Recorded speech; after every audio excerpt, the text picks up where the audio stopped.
Rabotai, Erev Shabbat Shalom, we're speaking about the bracha of Hatov Vehametiv, which the Chachamim established when a person drinks a second wine during the Seudah. Now, in order to make that bracha, we spoke about why the Chachamim made that takana, but in order to make this bracha, several conditions have to be met. So please listen carefully. It's not uncommon, but it's kind of difficult to meet all of the conditions. Number one, there cannot be hiseach hadat, which means there can't be any interruption.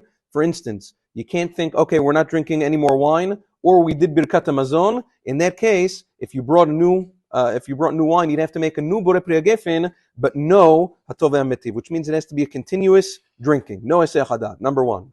Number two, the second bottle of wine cannot have been on the table at the time that you made the bracha of borei pri hagefin. Which means even if you had kavanah to bring it later, if it's on the table when you made the original borei pri hagefin on the first wine, you're not eligible for hatov vehametiv. So, another number three is that the original wine, the wine that you made borei pri hagefin on, you have to have a little bit left on the table, whether in a bottle or in some cups, whatever it is, you have to have some of that original wine left, which, let's say, on Lin Shabbat, Kiddush, if you have some wine left on the table from other people's cups or whatever it is, that qualifies. Number four, it has to be davka within a seudah shel pat. It has to be not stam that you're sitting down to drink, it has to be during a bread meal.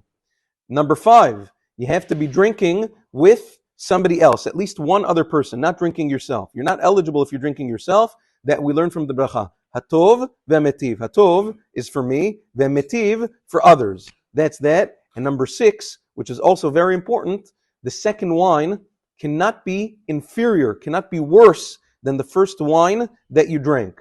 It has to be either equal to, meaning a different kind, but equal to in quality, or better than the first wine that you drank. Which means, if you drank, the first wine that you drank was a grape juice, almost any wine is going to be better than that.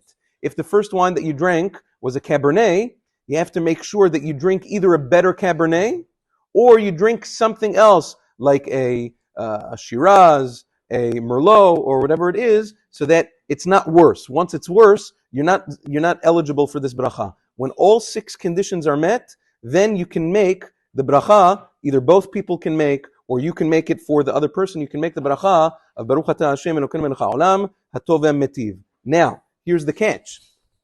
Let's say you do this. Let's say a real wine connoisseur, or let's say it's Purim. I did this one time on Purim multiple times. Let's say you keep bringing out different or better bottles of wine a bunch of times. Every time you bring out a different bottle of wine and you drink from that wine with all of the conditions, you can make another hatov vehametiv, and then another one, and then another one for every bottle that you bring out. I was one time, I don't want to say who necessarily, I was one time by a big Rav on Purim for Seudat Purim. He made birkat hatov vehametiv 15 times during the Seudah, during Seudat Purim, with all of the conditions. That's that. Yom Tov, Doesn't matter. Homemade is fine. As long as you meet all of the criteria, you can make the bracha Yom Tov ve Shabbat Shalom.